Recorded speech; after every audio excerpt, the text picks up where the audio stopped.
ये जो किनको लला चलवाए ना वो है। देखो दीदी छाती काट के चलवा तो जाए देखो कोई तो गुनाह है। हां भैया बड़ा चटकीलो है। देखो दीदी हां बड़ो चटकीलो है। वैसे बड़ो हटीलो हो जाए पूछ तो ले। पूछ ले दीदी पूछ ले भाई समय नागिन बड़ी है और कहने लगी कहाँ से आए हो, क्या नाम है तुम्हारा, क्यों आए हो? हमसे पूछ रही हो?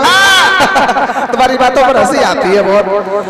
मूर्ख, हमारी बातों पर हंस रहा है, तेरी जान जाने वाली है। हमारी जान जाने वाली है, हम कह रहे तुम्हारे बिछिया उतरने वाले हैं।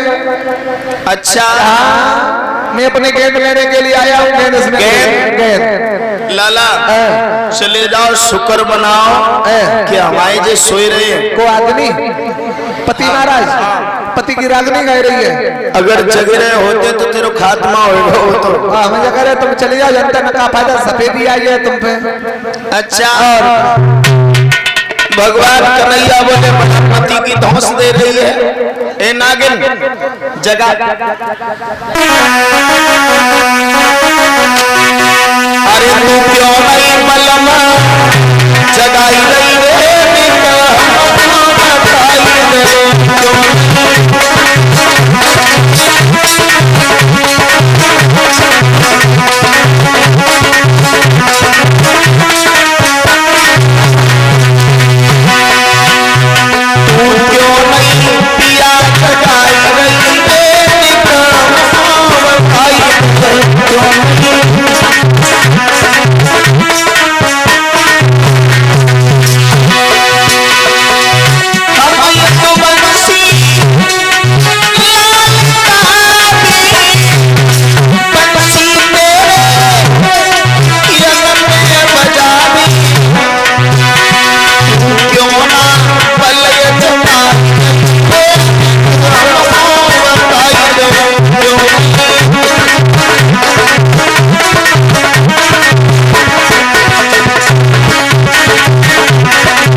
अच्छा तू नहीं जगाएगी, अब हम स्वयं जगा लेंगे। इसी बीच में 51 रुपए के नोटों का हार शौर्य यादव जो शिव शंकर जी के नाती हैं उनकी ओर से आया है। बहुत बहुत धन्यवाद। लाला की लंबी आयु हो। भगवत श्रोताओं, अब तो भगवान कन्हैया ने कहा है कि तुम नहीं जगाओगी, हम तो स्वयं जगा लेंगे। और आगे बढ़कर के भगवान कन्हैया की जो काली नाक सो रहा था उसकी पूंछ पर तुम पर पैर रखा। अब हमारे बुजुर्ग लोग जरा ध्यान से सुने, सुनने की बात है। लिखा राधे श्याम विनीत वालों ने। अब यहां से थोड़ी समझने की बात है।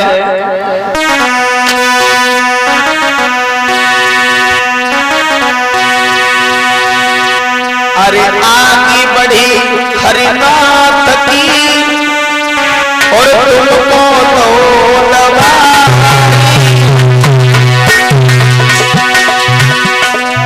आगे बढ़ी हरिनाथ की तुमको तो दबा,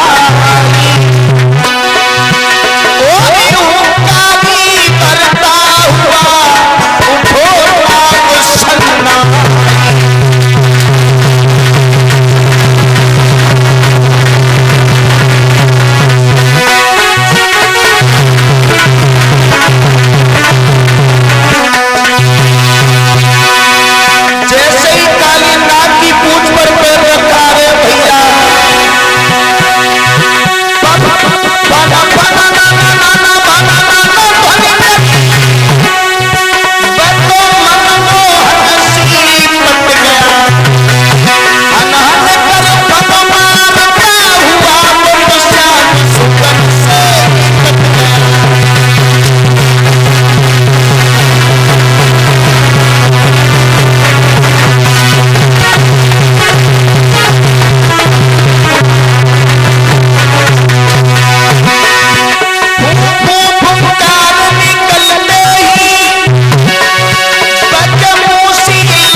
भाई समय भगवान कन्हैया ने अपने शरीर को गर्म किया।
नृत्य करने लगे हैं और काली नाग को नाथ दिया। अब बात समझने की है, भगवान कन्हैया ने काली नाग को नाथा। किससे नाथा? बसुरिया से, तकुआ से, सुई सूजा से। किससे नाथा? कह तो देते हैं कि काली नाग को नाथ दिया, लेकिन किससे नाथ दिया? भगवान का सूजा लेके गए हते से। अब ध्यान देना महाराज, भगवान कन्हैया ने नाथा तो नाथना दो प्रकार का होता है। एक तो नाथना वो होता है जो तकुआ सूजा लेके महाराज बेल नाते जाते हैं, ऊंट के नाक में नकेल डाल दी जाते हैं, बेलन की रस्सी डाल दी जाती है। और एक नाथना वो होता है महाराज जो कि किसी को अपने बस में कर लेना। भगवान कन्हैया ने काली नाग को अपने बस में कर लिया। माता बहन भाई बंधु, अब तो जैसे ही बस में किया है, काली नाग के फन पर भगवान नृत्य करने लगे हैं, नाचने लगे हैं। और नाचते नाचते जिस फन को उठाता है उसी से छम से पैर रख देते हैं, वो अपने फन को जमीन से टेकते हैं। नागनियां आई हैं और आकर के हाथ जोड़ करके विनती करने लगी, हमसे भूल हो गई, हमें माफ कर दीजिए। रो करके बोली महाराज, तामसी जीव स्वामी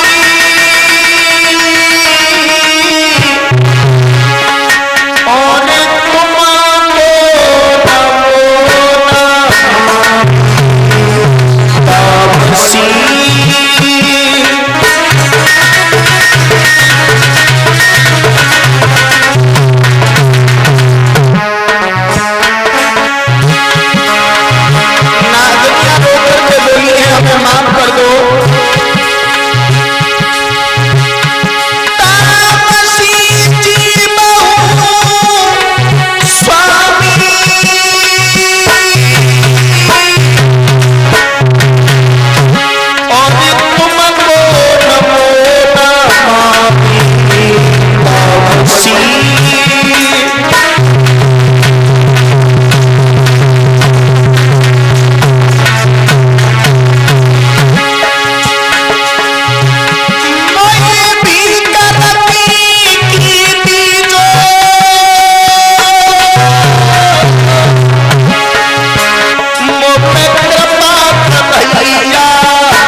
भक्त प्रेमी सज्जनों, अब तो उसी समय भगवान ने कहा छोड़ तो देंगे, लेकिन हमें 2 छबरिया नील कमल के पुष्पों की जरूरत है। महाराज को फूल तोड़ करके ला करके दिए हैं। भगवान ने कहा तुम इस काली देह को छोड़ करके रमणक द्वीप की ओर चले जाओ। काली नाग कहने लगे भगवान मैं नहीं जा सकता, क्योंकि वहां गरुड़ मेरा भक्षण कर जाएगा। बोले तुम चिंता मत करो, तुम्हारे पंख के ऊपर मेरे पैरों के चिन्ह बन गए हैं, गरुड़ तुमसे कुछ नहीं कहेंगे। अब जरा ध्यान दें, गरुड़ का और काली नाग का बैर क्या था, झगड़ा किस बात का था, हमारे बुजुर्ग लोग जरूर ध्यान दें। महाराज गरुड़ की मां और काली नाग की मां, जिनका नाम था कद्रू और बनता, मां दो थी, पिता एक। ध्यान देना, एक बार दोनों में बहस हो गई और बताया बहस इस बात की हुई, काली नाग की मां ने कहा जो सूर्य भगवान के रथ में घोड़े लगे हुए हैं वो काले वर्ण के हैं, ये नाग काली नाग की मां ने कहा। गरुड़ की मां ने कहा कि वो श्वेत वर्ण के यानी सफेद है। वैसे तो सफेद ही थे, लेकिन नाग की मां ने काले बता दिए। बोले तो कल देखा जाएगा। दूसरा दिन हुआ, महाराज जैसे ही दूसरा दिन हुआ, सुबह सूर्य निकले हैं और रात्रि को काली नाग आया घर पे, तो मां ने कहा मैंने बताया सूर्य भगवान के रथ में घोड़े काले लगे हैं। नाग ने कहा मां होते तो सफेद है, लेकिन तुम चिंता मत करो, शर्त ये रखी गई जिसकी बात झूठ होगी वो दासी हो जाएगी और जिसकी बात सत्य होगी वो रानी बन जाएगी। सूर्य भगवान के रथ के घोड़ों से काले काले नाग लिपट गए, जो घोड़ा श्वेत की जगह पर काले दिखाई देने लगे। महाराज गरुड़ की मां दासी बन गई, पहले घोड़े आइए